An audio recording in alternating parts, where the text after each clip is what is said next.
What's up, world? It's the one and only Pop Dibiase, the primetime capper. I'm feeling good. I'm feeling great. And it is time for the premier sports betting show, the primetime angle. So let's go ahead and jump into our first topic. And you guys already know it was the news that came in late last night, but Josh McDaniels has been relieved of his head coaching duties by Raiders owner Mark Davis. Now, my thing is like this. I don't know about firing the coach, but I do know about firing the owner because he's the one that keeps making these bad decisions. But let's go ahead and break down why McDaniels got fired. Pretty much for the second time on national television, the Raiders were absolutely embarrassing. And, a few weeks back, you guys remember, I even said that the Raiders should really think about firing Josh McDaniels because it's not working. And this was after the Steelers game when there were some really bad mistakes that were made. And so a lot of people were very quick to say, no, he was doing the right things and he played it smart, and the defense was the one that lost the game. Okay. And as weeks keep going by and by, you see Devontae Adams not being a factor in any of the games. You see Jimmy G get hurt, like literally, like almost killed during a game, and he was trying to keep him in the game. Then he has this confusion on who to start at quarterback. Does he want to start the rookie or does he want to start Brian Hoyer of all people, who's just really a guy who teaches you the other quarterbacks the playbook.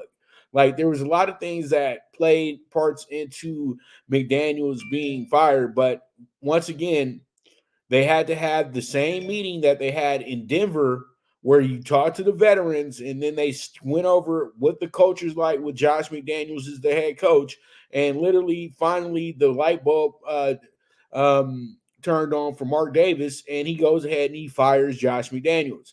Josh McDaniels should have never had a second season with the Raiders. It was pretty much already a bad situation going into that. But Mark was stuck because Mark gave him a 6-year deal. And this is where Mark Davis has to be chastised because he keeps doing the same exact bullshit. I'm sorry. I know I don't like to cuss on the show and everything to keep things PC and things like that, but this man is an absolute joke of an owner. He just literally is hiring people who are just his buddies. Like if you're friendly to him in the interview, if you kiss his ass enough, he'll give you the job. And then all of a sudden, he thinks he has his best buddy in the whole wide world, the head coach of the Raiders, us against the world, blah blah blah blah blah blah blah blah blah. But all it is that guys are just keep tricking him into running a football team and then running this football team into the ground. Absolutely. It seems like these guys have a vendetta against Al Davis. A lot of them. It seems like the last three coaches, well, not Del Rio. Let me take that back. Del Rio, Bisaccia, great coaches because they understood the Raider culture. They understood the Raider fans. They understood everything about being a Raider. That's the whole thing.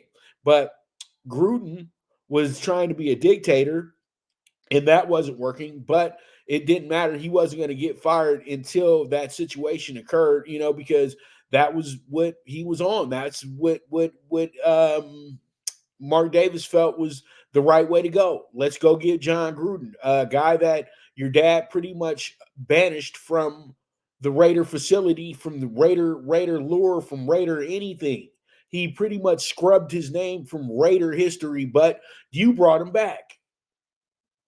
Okay, you fired Reggie McKenzie, who got you Derek Carr, who was an MVP candidate before he snapped his ankle, and then also you got you Khalil Mack, prime Khalil Mack at his absolute best, who was a defensive player of the year. So, Mark Davis, you need to start checking yourself because you're the one that's the main problem in this situation since you took over for your father. It's just been an absolute just shit show with this man in charge. Yeah, it wasn't that great with Al Davis at the end, and it was kind of a circus and things like that, but it was getting organized. It was getting put back together the correct way. Then when he hired Reggie McKenzie, I felt like getting Reggie McKenzie and then him hiring Jack Del Rio, this all worked out very well, and the Raiders became a very good unit, and they started putting things together as a very good unit. And then the moment they moved to Vegas, this guy wants to go berserk with being some diva or something of that nature. So pretty much at the end of the day, Josh McDaniels never deserved another head coaching job in the NFL. Everybody knew that, but he still gets interviews every single year. So it was really pretty much to see where his head was at. Did he get better? And you know what? He decided not to go to Indianapolis because he knew he wasn't going to be able to play the same game that he played with the Raiders with Indianapolis. The Browns were going to hire him, but then thought about it at the last minute when he got Kevin Stefanski because they said to themselves, nah, we're not going to put this on the hometown kid from Canton because we don't want him to mess this thing up because we know that the pressure is going to be too high for this guy. And pretty much that's what happened.